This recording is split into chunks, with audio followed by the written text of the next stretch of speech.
I'm Richard Clarke. Ramana Maharshi's teachings are deep and profound. Listen each day to deepen your practice. Welcome. I'm reviewing and commenting on the book Talks with Sri Ramana Maharshi. Today is from talk number 502. Questioner: how is the mind to be steadily kept right? Maharshi: all living beings are aware of their surroundings, and therefore intellect must be surmised in all of them. At the same time, there is a difference between the intellect of a man and that of other animals, because man not only sees the world as it is and acts accordingly, but also seeks fulfillment of desires and is not satisfied with the existing state of affairs. In his attempt to fulfill his desires, he extends his vision far and wide, and yet he turns away dissatisfied. He now begins to think and reason. The desire for permanency of happiness and of peace bespeaks such permanency in his own nature. Therefore, he seeks to find and regain his own nature, that is, his self. That found, all is found. Such inward seeking is the path to be gained by man's intellect. The intellect itself realizes after continuous practice that it is enabled by some higher power to function. It cannot itself reach that power, so it ceases to function after a certain stage. When it thus ceases to function, the supreme power is still left there all alone. That is realization. That is the finality. That is the goal. It is thus plain that the purpose of the intellect is to realize its own dependence upon the higher power and its inability to reach the same.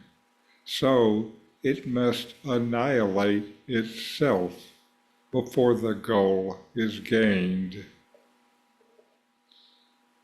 In this dialogue, the questioner asked Sri Ramana Maharshi how to keep the mind steady and right. Ramana responds by first noting that all living beings have some level of awareness or intellect. Humans, however, are unique because their intellect goes beyond basic survival.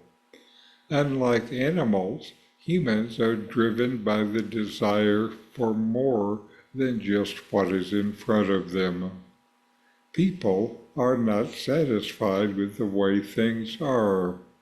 They seek fulfillment, happiness, and peace, and they want it to last. Ramana explained that this search for lasting happiness reflects something deeper within us. The desire for peace and fulfillment points to the fact that these qualities are actually part of our true nature.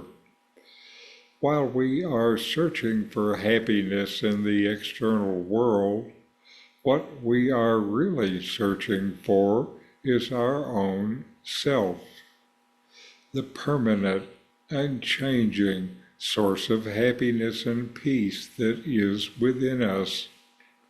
When you find this self, everything else becomes clearer. The search is over because you've discovered the truth that was already within you.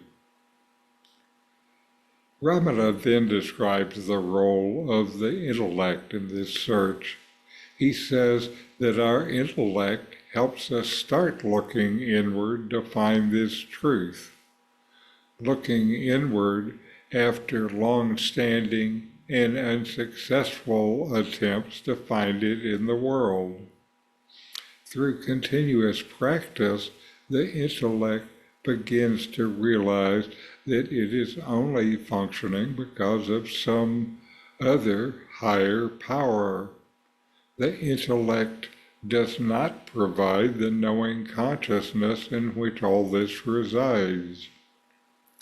This higher power is the true source behind all thought, action, and understanding. The intellect can't reach this power on its own. It functions for a time, but then eventually recognizes its limitations and stops. This stopping of the intellect is a key moment. When the intellect ceases, the higher power, the Supreme Self, remains. This is the moment of realization. The final goal is reached when the intellect dissolves, leaving only the Supreme Power, which is the true nature of the Self. Ramana Maharshi emphasizes that the intellect must give up its efforts to grasp the Self, because it is something beyond the intellect's reach. Only when the mind becomes still and the intellect recognizes its own dependence on this higher power can the true self be known. This is the ultimate state of peace and happiness. So know yourself and be always free and at peace. In 40 Verses on Reality, Ramana Maharshi explains the nature of the self, the ultimate reality, and self-inquiry. My new book, with my comments and inquiry questions, opens these teachings up and brings them into your practice and experience. Available now from Amazon. Link in the video description. These videos bring Ramana's teachings into your direct experience. Click subscribe to see more. Click thumbs up to like, and send questions and start a dialogue with a comment.